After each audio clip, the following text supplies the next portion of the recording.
Hello, and welcome to the Three Links Oddcast, your podcast for all things having to do with Odd Fellowship. And now, here are your hosts. Welcome, everyone, to the Three Links Oddcast. My name is Toby Hanson. I'm one of your hosts. Up next is Ainslie, who's going to introduce himself. Hi, I'm Ainslie Heilich. I am a member of Tuscola 316 in Tuscola, Illinois. I am a past Grand, and I am on the website committee for the Grand Lodge of Illinois, and I am on the Sovereign Grand Lodge Communications Committee as the webmaster. All right, and how about you, Sergio? Hello, my name is Sergio, and I'm from Los Angeles Golden Rule Lodge 35 in Los Angeles, California. And I'm fairly new, so I'm just making my way into this long journey. So I have lots to learn. Well, we are certainly... I forgot to add, I'm also a grand musician for the second year now in Illinois. So I guess it'll be the third year because we just canceled Grand Lodge. So I forgot that one. That is a critically important job. I know. I would be insulting you to not mention it. And I, of course, am Toby Hanson. I am the Sovereign Grand Musician of the Independent Order of Odd Fellows, also a past Grand Master and past Grand Patriarch of Washington, and I belong to Ballard Alki Lodge number 170 in Seattle. So welcome, everybody. Welcome, brothers. Good to have you here with us this evening. Absolutely. Glad to be here. So for those of you who are brand new to this, if you're listening to this podcast, you're either A, already an Odd Fellow and overjoyed at the fact that something high-tech is happening in Odd Fellowship, or B, you're some curious person who is looking for the Pittsburgh Oddcast, and you're asking yourself, why aren't they talking about Pittsburgh? Well, there are a couple of other podcasts named the Oddcast, but this is the one for Odd Fellows of the card-carrying variety.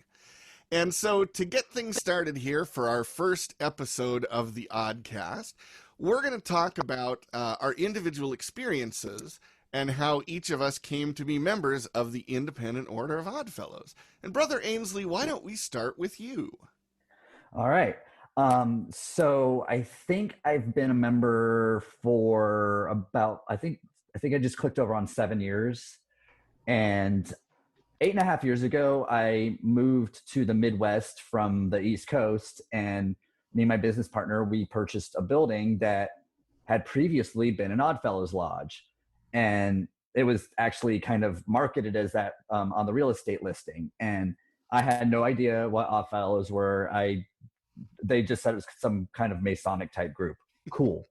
So we buy this building, and there's this just giant room upstairs, and then the front half of the upstairs have been converted into an apartment, and that's where I reside, is in the front half. And so just doing some rummaging around whenever we were fresh in the building, and up in a crawl space, I found 24 collars just kind of tossed up into the rafters. So we get them a little bit cleaned up and check them out, and I'm just totally like, what is this stuff? And some of them had 316 on it. So I went online and hit that Googler, and as like an older version of the Grand Lodge of Illinois website came up. And so I emailed the contact on there, and our Grand Secretary got back to me saying, the lodge was Tuscola 316. These are the dates it was active. And I think 1953 is when the lodge had closed. So, okay, cool. So kind of going about my merry way. And then I started kind of getting a little bit more curious about it because I'm just researching the history of my building and want to learn everything about my building. And I just that started me down the wormhole. And I ended up joining a lodge that is about like 15, 20 minutes away, and was a member there for about a year and a half, 2 years.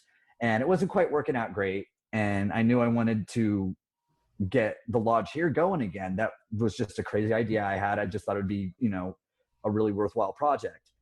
And so 5 years ago, July, we reinstituted Tuscola 316 after a 65-year slumber.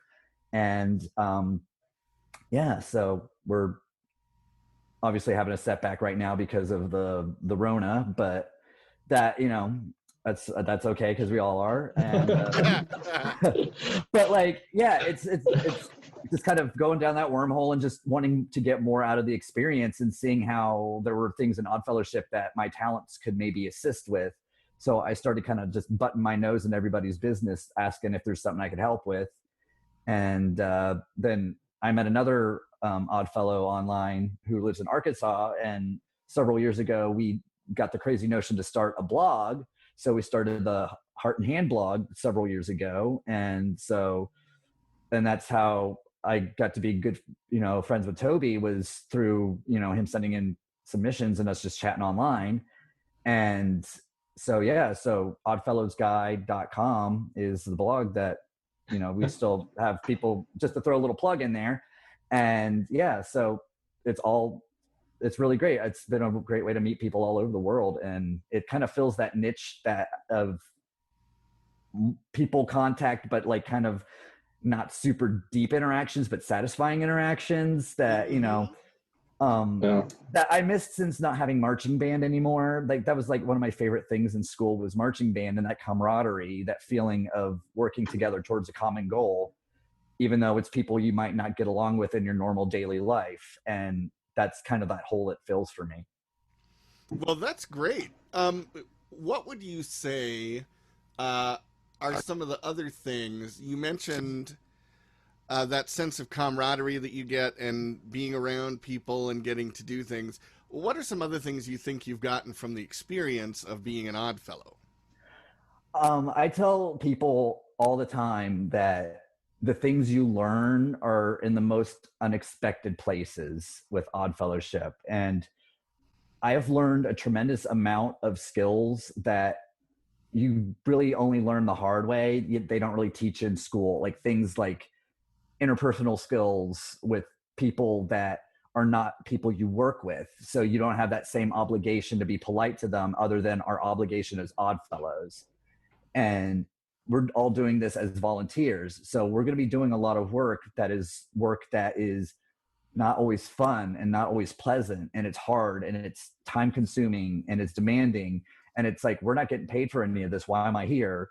And that's where you kind of start really thinking about, well, what am I getting out of this? And you start seeing the bigger lessons and the bigger picture of why we're all here doing this thing, that a lot of times it's fun and socializing, but there's this deeper thing that, comes by working the philosophy of friendship, love, and truth, and really putting that to work and really learning a lot more about yourself and challenging yourself to be a better person. So it's a form of self-improvement for me too. So I think that's a great answer. And in my experience, I would agree with that. I think that's a really valuable aspect of this. Mm-hmm. Thank you for sharing that. So, Brother Sergio, let's hear about your experience, what led you to Odd Fellowship and your experience in joining. So I originally stumbled upon it. I was in the process of pursuing the Freemason route. Mm-hmm. So I kind of during talking with them, they wanted me to kind of get a feel for different lodges, because every lodge has their own flavor and distinct environment. So as I was researching and doing that, I stumbled upon Odd Fellowship. So there wasn't really too much activity in my part of the state. Not like Northern California, where Davis and Mountain View and everything is. On the southern part of California, it's actually not too active as far as the other larger ones in Northern California. So I actually ended up trying to reach out to some of the smaller lodges and didn't get too much feedback. And I reached out to the Silver and Grand Lodge, actually. And they guided me to the California Grand Lodge, who then guided me to another lodge in my location. So I ended up meeting some brothers from America Lodge 385, and at the same time, some brothers from Los Angeles Golden Rule finally got in contact with me, and then we started that dialogue and everything. Okay. So that means you talked to me when you sent that first email. And how I found out about it, it was originally for something else. More than likely, yeah. I just sent it out there and then to my state. So I went to the top. Yeah. So yeah, I'm the one that I answer. I'm the one that answers all the emails. Yes, Brother Ainslie is on the communications committee for the Sovereign Grand Lodge. So he's the one, when you email info@theoddfellows.org or whatever the email address is, he's the one who gets it, and he refers you to your local Grand Lodge or a local lodge in the area. Or, like he frequently does with me, he contacts me and says, Toby, who is there in your part of the country that I can refer this person to? And so I know the lodges around the Pacific Northwest really well. I've traveled a lot in this area as an Odd Fellow, so I usually know the right person in the right lodge in the area. So I can get somebody to say Portneuf number 20 in Pocatello, Idaho. It seems that there have been a lot of people in eastern Idaho wanting to join the Odd Fellows recently. So that's really great, because Sergio, that demonstrates how a lot of people are coming to Odd Fellowship right now. They hear about it, they see it. Maybe it's on American Pickers. Maybe it's on some other website that they see, or they drive past the building downtown that says IOOF at the top, and they wonder what it is. They go home and they Google it, or Bing it if you prefer that search engine. And then they come to the Sovereign Grand Lodge page, and they're like, whoa, what is this? They email for information, and it goes to Brother Ainslie, and then he's able to refer those inquiries to the local place. I can tell you, in my area here in the Pacific Northwest, we have gotten some really, really great members as a result of people searching out and trying to find a lodge that they can join. And since we're waiting a bit for Sergio to reconnect here, Brother Ainslie, why don't you tell us about your experience as the chair, not the chair, but as a member of the committee who answers those emails? What is your experience like guiding people to membership? It goes usually one of two ways. It goes either swimmingly when I have a good contact, and me networking with the members is imperative for what I do, because I can't just refer people to their grand secretary of their jurisdiction, unfortunately, because there does sadly seem to be a major communication issue where people will send an email and they just go unanswered, or a phone call or anything, and they just go unanswered. So I've had to have a series of alternates that I use for certain areas for contacts, and there's a lot of areas where I do not have an alternate. But I know for some of those certain jurisdictions, I'm able to rely on people like you, Toby, because you're in neighboring jurisdictions and you are a reliable person who knows a reliable person to send somebody to who will answer them back. And that's really what my job is to try to either, if I don't know an answer, I know a good, reliable person in that area who hopefully, ideally, will contact them back.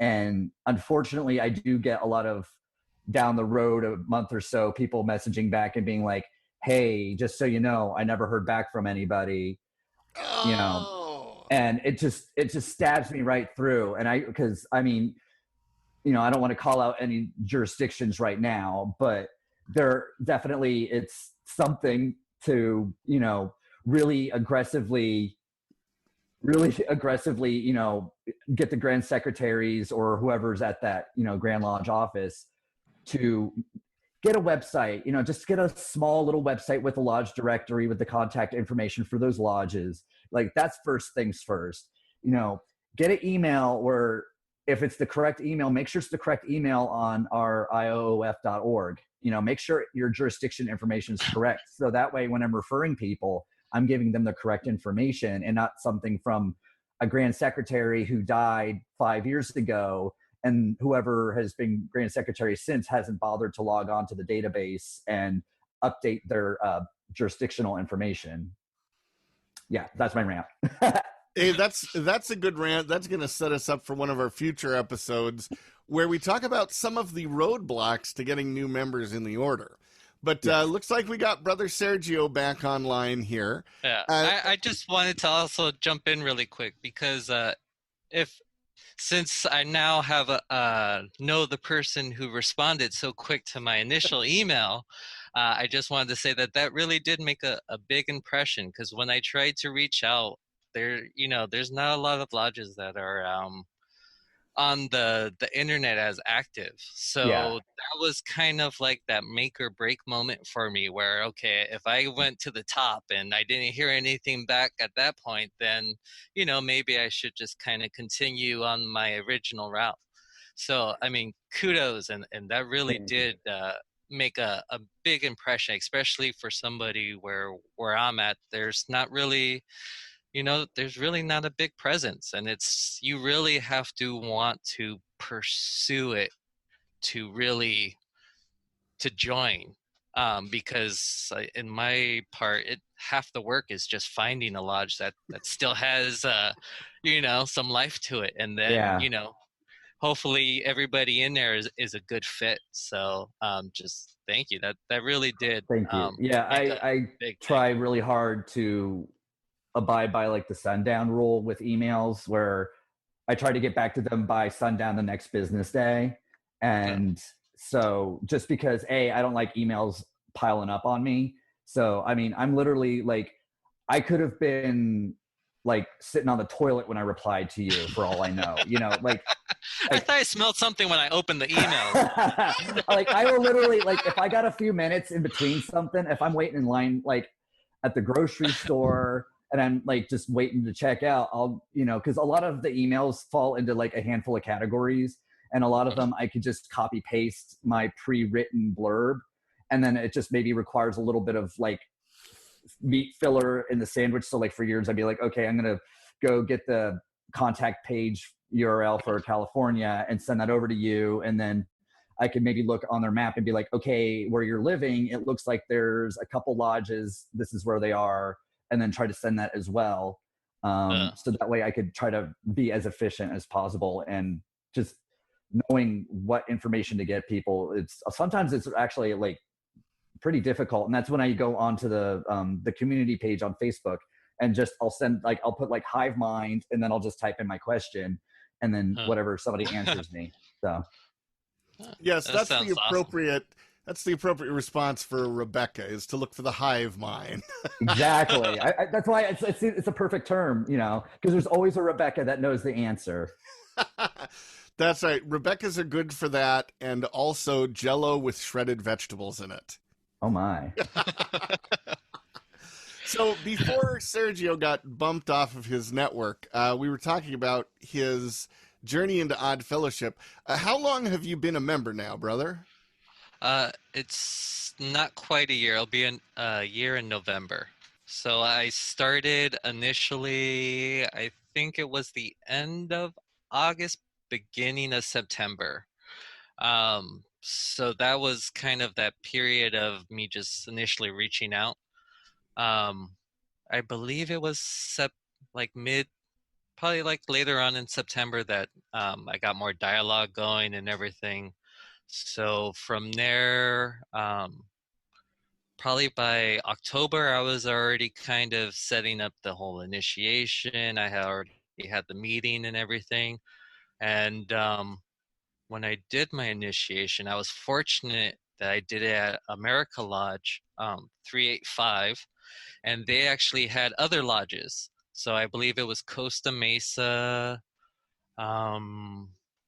I believe there was one other one from Orange County, and then it was my lodge, LA Golden Rule, where I was being initiated. So they actually had the full regalia, the whole shebang and everything. So it was as it should be. Yeah, it was very nice. Like they went all out with everything that degree brings with it. So I want to say that was kind of like the final nail in the coffin, if you will, and I was hooked at that point. So. Nice. Well, that's great. So you've been a member now for almost a year, and as someone who is still really new to this, What are some of your observations? What are some things that you're seeing in Odd Fellowship, either that you like, you think could be improved? Give us some feedback on this. Oh, wow. It's a good thing I drank some water. Um, so with this whole order, I noticed in my part, Masons are a huge, huge presence here. Like they have their game on lock as far as I'm Yeah. concerned, with different varieties and flavors. But also Elks too. They have a pretty big presence here. But Oddfellows, not so much. I mean, when I started going into it, I started seeing some similarities, but I also kind of saw how it was its own unique animal. So some of the first things I noticed was just, how small a presence there was, and how the lodge I belong to is actually like the oldest lodge in Southern California, and yet, you know, um, it I don't see, if they didn't get new members, how they would last much longer, unfortunately, especially this was before everything that happened. Yeah. So being born and raised here, I saw like a piece of history that I could still try to um, at least do my part to try to keep active before it kind of went into the history books. So seeing that, and then meeting the members and seeing how everybody was really friendly, and that just kind of motivated me, because there wasn't really too much lodge activities or anything, just because my lodge is very everybody's older. The average age is like 70s, like typical. Yeah. So I am one of the youngest, and the other brother in my lodge, who I just introduced to the Facebook group, we actually have the same birthday, exactly, same year, Wow. same day, and everything. Twins. So that's also a good sign. So that was one of the things that kind of kept me going, was that I saw this had so much potential, but yet I couldn't quite wrap my mind around how it kind of was let go to where it could have easily faded into obscurity on its own. So once I had the initiation and I started networking, um, that's what I felt like this really needed. It was just some fresh ideas, some new blood, and hopefully, get it going, and save this lodge and a little bit of history and everything as well. Excellent. Well, it's time to tell my story now. I got both of y'all beat, because on July 13th of this year, I will be a 20-year Odd Fellow. Ooh. I joined Ballard Alki Lodge number 170 in Seattle, Washington on July 13th of 2000. And my road to Odd Fellowship, I think, has some important lessons that it's good to share. Because here's what happened. 98, I graduated from college. I'm a musician. I got a music degree. Even though I knew it doomed me to a life of abject poverty, I still went to college and got a music degree and graduated. So then I get out of college in 98. I'm going around and starting to build a network, because Ainslie, you can probably speak to this. When you are a freelancer of any kind, a musician, a tattoo artist, whatever it is you do, you need to have a community of people who are familiar with your work, because that's how you get your referrals to do your work. So Yes. I was out building that network of referrals, and a trumpet player that I met named Rudy Harper, he called me up. He says, hey, I'm doing a meeting next week with a guy from Fremont Baptist Church. He's also on the board of Arts Ballard. He's a good guy. You should know him around town. His name is Verneck. Okay, cool. So I went to the meeting, coffee shop downtown Seattle. We sit there for about an hour and a half and talk about the music business and what we're doing, what Rudy wants to do, what I want to do, what Vern is doing in his various artistic pursuits. Then at the end of the meeting, Brother Vern, he said, Toby, I belong to a group, and I think you'd be a good member. "Oh, what group is that?" He says, "Well, I belong to the Odd Fellows." And I was like, "The what?" "The Odd Fellows, the Independent Order of Odd Fellows." I'm like, "You mean like the big building up on the hill there?" He's like, "Yeah, like that, only they don't meet there anymore. They're over in Ballard, which is a neighborhood in Seattle." And so I'm like, "Okay, what do you do?" And he said, "Well, we do some charitable stuff, and just we're generally good people, and we do things." And I said, "Well, okay, I like good things. I'll join." He had an application on hand, which we should all have, and he pulled it out. I filled it out, and I paid my initiation fee, gave it to him. Well, that was summer of 1998. So then 2 years go by, and I have not heard anything. I don't know anyone else to contact. It's not easy getting a hold of Vern because he's a busy guy. May of 2000, I get a call from someone who says, "Yeah, is this Toby?" "Yeah, it is." "This is John Michael Greer. I'm the secretary of Ballard Alki Lodge number 170 in Seattle. We have an application you filled out 2 years ago. Do you still want to join?" I said, "Well, yeah, I've waited 2 years. Of course I still want to join." And so he said, "Great, come over to the lodge in a couple of weeks. We will do an interview with you. If we like you, we'll vote on you, and then we'll let you know how it goes from there." So they apparently liked me, and I was voted in June, and then they initiated me July 13th of 2000. So coming up here in another month, I will have been an Odd Fellow for 20 years. Awesome. Nice. So Nice. the important lesson of this is lodges will always say the same thing. Every lodge will say, "Oh, we need members. We are desperate. We need members." Okay.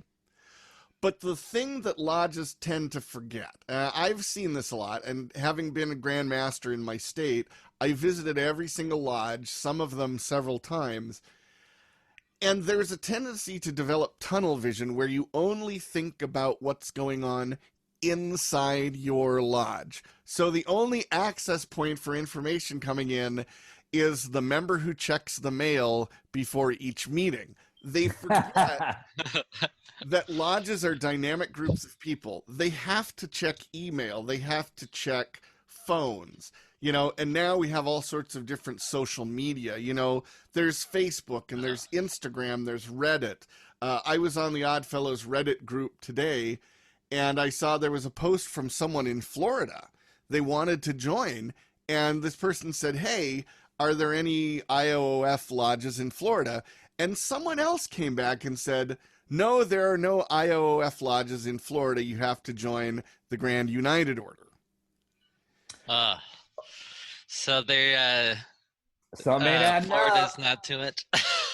And I'm not going to divulge who it was who recommended the Grand United Order, and we love our brothers in the Grand United Order, but Yes, I did respond and say, actually there are Odd Fellows lodges in the IOOF in Florida. There's a Grand Secretary. I posted the link to the Florida website, and someone else commented on the thread and said, "Hey, I'm in the Broward County area. Are there any lodges here?"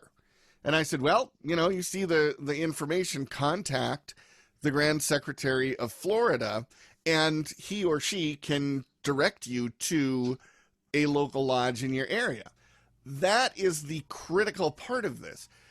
Lodges forget that there are literally people sitting out there in their homes waiting to be Odd Fellows, but they don't know the path. And unless lodges remember to always keep the path open, it's hard for those people looking to get in to complete the path. And especially like you and me and any of us can go on Facebook or make videos or podcasts or write blog posts until we're blue in the face to direct people and get people interested. But once they try to get to where they need to go and there's nothing, then we've already failed them. Yeah. Or once they get in the door and then that lodge is a hot mess and is totally not functioning, and we failed them there, and we're promising an experience that a lot of lodges are unable to provide right now or unwilling to provide. Mm-hmm. That's a whole other Yeah. topic for a whole other It is. podcast. But Write it's that very down, true. Sergio. We need that for a future episode. I'm on it. Got my book. Excellent. Yeah, but it is very true because like I created before everything with the Rona occurred, I had started a Reddit page. I did a Facebook page as well and an Instagram. And then I also found myself in the position where I had people coming from California asking me, oh, is there this? Is there that? And I was just like, oh, well, first of all, why couldn't you be at least 50 miles closer?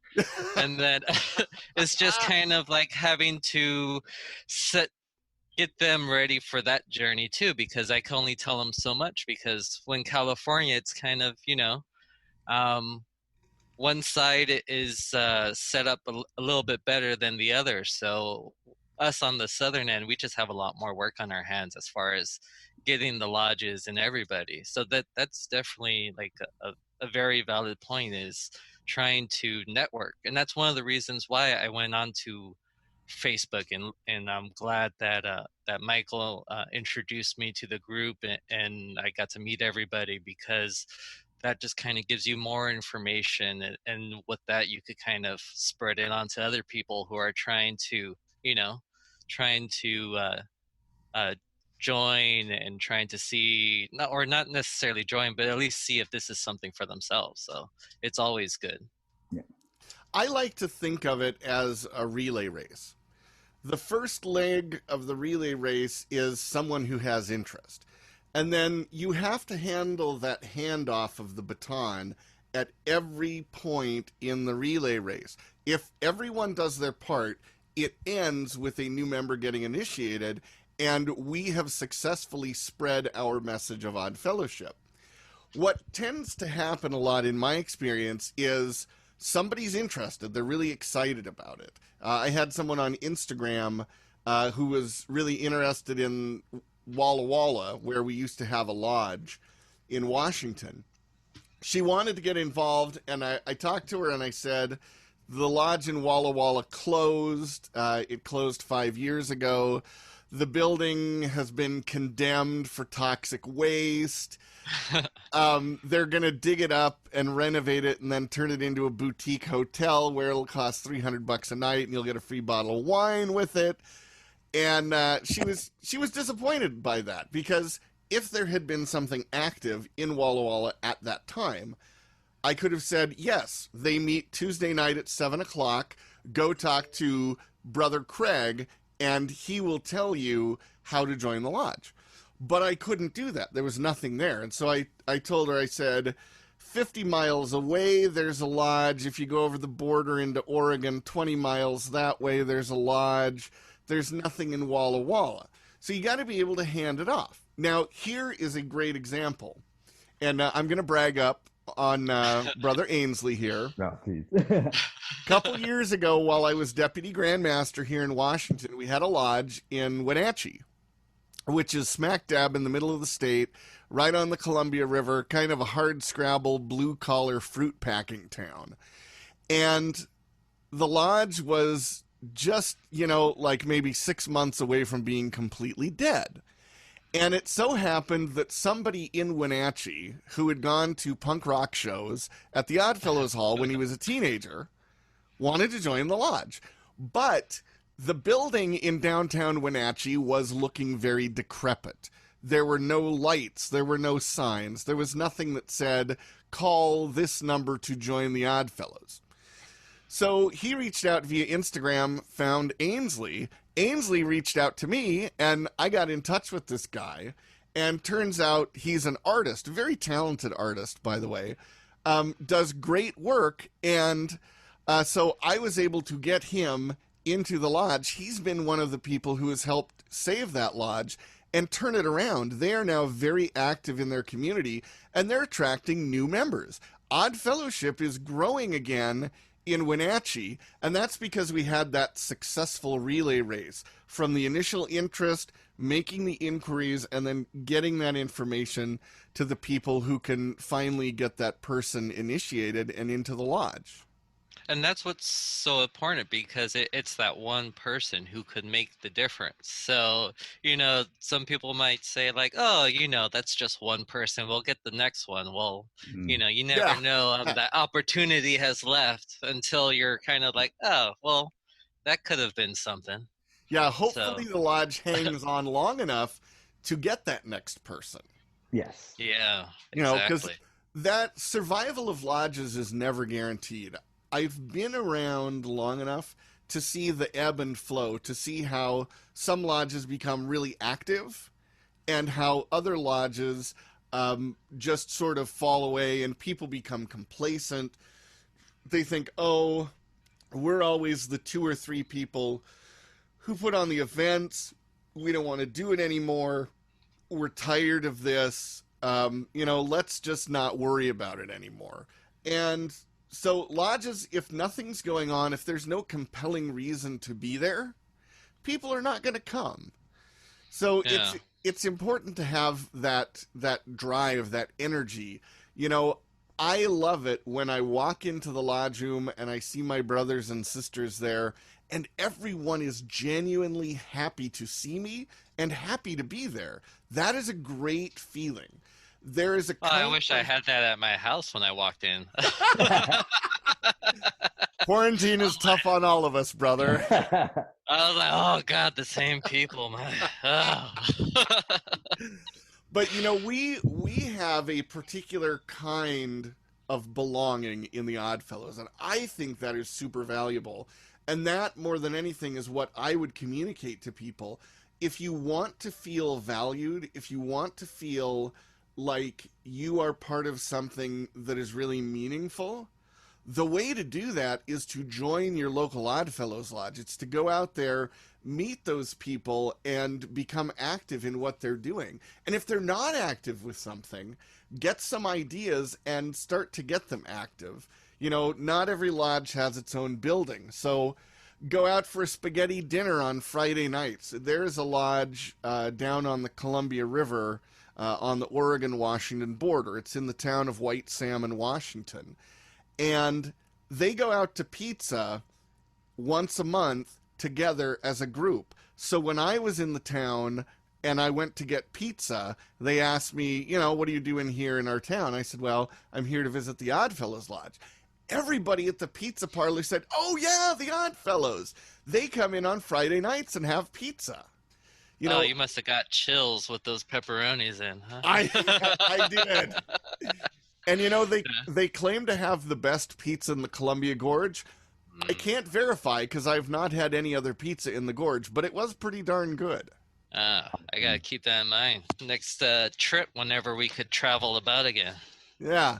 So we as Oddfellows, we have that very kind of particular, deep, meaningful, validating sense of belonging. That's one of my absolute favorite parts of this whole thing. Awesome. All right. Well, we've pretty much covered our introduction on this podcast. So now all of you listeners know who we are and how we got to be where we're at. So for the next episode, we're going to be talking about Odd Fellowship and what's going on locally in each of our areas, because we each represent a different part of the country. Ainslie is back there in beautiful Table Flat, Illinois. Yes. Where if somebody stacked a couple of 2x4s side by side, that would count as a hill. And I am in the flattest county in Illinois as well. Really? That is amazing. The flattest county in Illinois. That's like the rockiest mountain of the Rocky Mountains. Except the opposite. Yeah. Yes, and then we've got brother Sergio down there in beautiful Los Angeles, California, and I'm up here in the Pacific Northwest. So we're going to get a chance to talk about what's going on in our areas. Of course, with coronavirus, not a lot going on, but still, we'll give you a little glimpse into what's going on here. And at the end of our lodge meetings, we have a segment called Good of the Order. So here for the Three Links Oddcast, we're going to do a segment at the end called the Odd Podge. So, brothers, if you have anything you would like to share for any reason whatsoever, this is your chance. Who wants to go first? I'll go first. All right. Thank you. I have Hit it, brother. I have the perfect thing for this, and I was so excited when this happened last night. So I got to set this up a little bit. Okay. So this kind of gets into some conspiracy theory stuff, right? Oh, we need a good conspiracy theory for yeah. So I already shared this with you guys last night on the thread. So a friend of mine in Pennsylvania who's also a tattoo artist, a guy she works with is like super like a believer in all the conspiracies. And so this client of hers sends her like a shot of like a website saying it's like a conspiracy theory about George Floyd actually being dead for 3 years and it's all fake. And the Masonic Lodge right here proves it. And then it shows a picture of an IOOF building. And then next to it, they show a picture of, the 3 links with the Independent Order of Oddfellows and the eye and all that kind of stuff. Jess sends it to me because she sees the Oddfellows thing on it. And she's like, aha, look at this stuff. And I start laughing because I'm like, that's my artwork. Conspiracy theory website. This is awesome. And I'm like, he said, and so she tells me he sent it to me. And it gets even weirder. The person that sent it to her is the daughter of somebody that I used to work with when I worked in a bank in New Jersey. Wow. Oh, wow. So it's like this whole, it's like conspiracy confirmed, Yeah. So I was waiting for her to show her coworker guy what he thought about this whole Masonic connection conspiracy theory thing, and then wait for him for his thoughts. And then she's going to be like, well, that stuff there, that's not even Masonic. That's the Oddfellows. They're nothing to do with the Masons. It's a total organization. And I told her, that's a ghost lodge. That lodge isn't active. That's something totally different. Somebody else owns that building now. So A, it's not Masonic. It's Oddfellows. B, that's a ghost lodge. C, I designed the artwork that they use to put on the conspiracy theory page. D, I know the guy that's going to be freaking out about this, so he's going to think I'm part of the deep state now. And D, it was sent to me by the daughter of an old coworker from over a decade ago. I can only imagine how that conversation must have ended. Did the person, after you dropped all this on them, did they walk away and oh, so you're going to have me believe that Elvis died on his toilet too? Like, get out of here. I'm out. No, she was dying. She thought it was so funny. Yeah. And we were on FaceTime when she sent it to me. So, of course, we got to, in time, react to each other. And it was just, it was just one of those things that, she's like, oh, haha, look at this. I think you'll appreciate it. And then it just got way bigger. But wow. I feel like I've made it as an artist that something of mine was picked up and put on a conspiracy. It was like a bucket list goal I never knew I had. So that's my odd podge for the night. Well, brother, in the music business, we say you haven't really made it until you found one of your albums for sale at a yard sale. And I had that experience one time. I was which is a suburb of Seattle. It's about 30 minutes east of there. And my wife's family are all from Issaquah, and she has deep roots going back several generations there. So we're looking through piles of CDs in this yard sale in town in Issaquah, and I'm like, hey, look at this, dear. It's my face on the cover. It was a copy of my Tom and Toby Show album from 1999. You're like, how much? I can die happy now. I have been resold.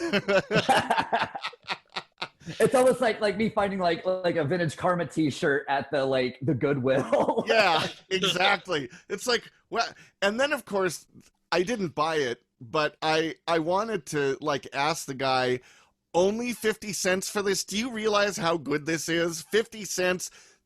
You should be asking $30 for this. It's that good.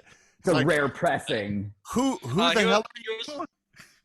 He was probably just waiting for you to sign it at that point before he forked out the 30. Well, you know, I had another weird encounter sort of like that.